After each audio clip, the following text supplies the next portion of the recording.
Talk about that date. There was nothing really you could do. You sent the letters, you had the conversations with the Prime Minister, but he's gone for June the 23rd. Why do you think it will distract from the Welsh elections? Well, there won't be a campaign, in effect, in Wales to remain in the EU. We will have an election campaign to fight. We get to May the 5th, all the parties will be on their knees in terms of energy, in terms of money. Now we have 6 weeks to put together an effective all-party campaign leading up to the referendum. That's the problem. I can't imagine there being a situation where there was a general election across the UK in May and then a referendum 6 weeks after. And also within the issues up to May, you know, particularly if you're talking about one of the biggest ones, the economy and jobs, then you've got to be discussing the future of the UK and the European Union too. It's part of it. We know how important it is for us in Wales to be able to trade freely with the market of the UK and the much bigger market of the EU. But what we're saying to people is that May's election is about who runs the health service, education, the economy in Wales. And yes, there is a European referendum a month after that, but that's a different issue. So what would have been a better date? For me, the autumn. There's no question that the Prime Minister has earned the right to hold a referendum. I don't dispute that. But to have it so close to an important set of elections is very, very difficult. He and I are on the same side when it comes to Europe, if little else. But on Europe we are. We both want to see the UK remain in the European Union. But the problem is it will be very difficult to have an effective Remain campaign in Wales, Scotland and Northern Ireland when there are elections being fought. Well, you mentioned there the Prime Minister being on the same side on this issue. Do you think he got a good deal in Brussels? Because Jeremy Corbyn said he was tinkering and what he got was irrelevant. Well, he went to get a deal. I think the deal is certainly something that I can live with because I know that there are bigger things at stake here. I know how important European membership is to our economy. We have 150,000 jobs that depend on it. I know that what the outside is saying, effectively to people, is jump off the edge of this cliff because there'll be a net on the other side. That's a leap of faith, and I don't believe it'll be there. We know where we are now. I want Britain to be at the heart of Europe, influencing what's going on in the European Union rather than shouting in the crowd from the sidelines. But, there are arguments for leaving, and let's look at what's happened recently. We've all been reporting on it, and things like the steel industry and its effect in parts of Wales. They're saying that the European Union hasn't really been doing much to protect that industry. Nor is the UK government. I mean, what the European Union needs to do, it's true, is to make sure that the tariff barriers are in place to help. They're doing that now. For a long time, the pound was very strong. It's improved a little bit lately, but certainly very strong for a long time against the euro. That didn't help us. And energy prices in the UK, that's nothing to do with the European Union. We know that energy prices in the UK are much higher than Germany and Spain, and that's not helping our industries that are high energy users. And that's where the UK government needs to take action.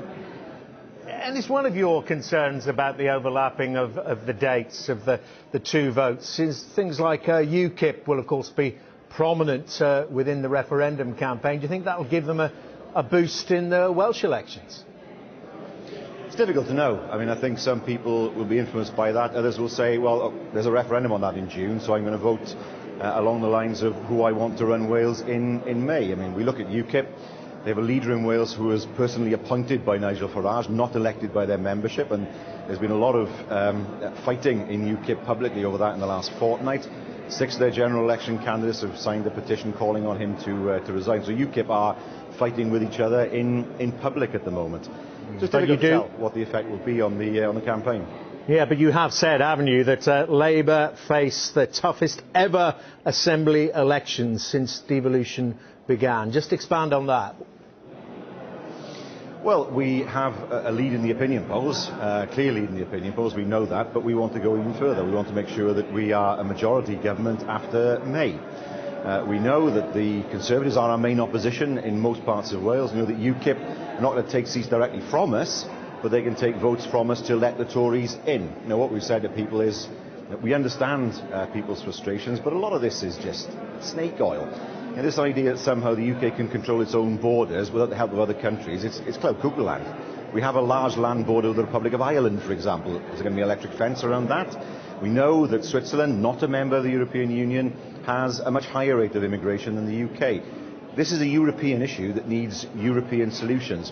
And the question is this: do we want Britain to be on the sidelines, on the periphery of Europe, or right at the heart of Europe, influencing what happens in Europe itself? And for me, much better to be on the pitch playing than in the crowd shouting.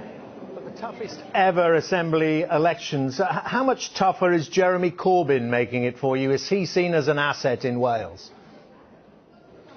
Well, look, the difficulties that have been experienced in London with some of the arguments that have taken place, they're not helpful. Let's not pretend that they are. But this is a Welsh election. I mean, the policies we produce here are not influenced in any way by what happens in London.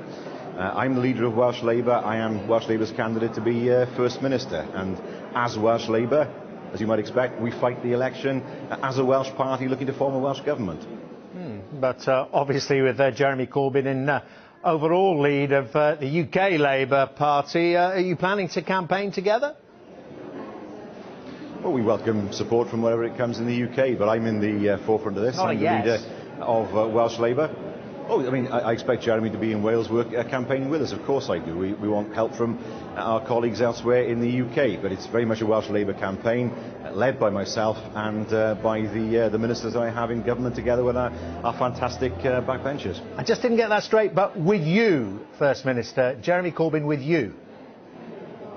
I expect I will be on the campaign stump with Jeremy in the course of the campaign. Jeremy is, of course, welcome to support our campaign here in Wales, but as I say, this is a Welsh Labour campaign looking to form a Welsh Labour government. When it comes to policy, when it comes to the manifesto, when it comes to our pledges, they are always made in Wales. Great talking to you, First Minister. Thank you very much indeed, First Minister of Wales. Carwyn.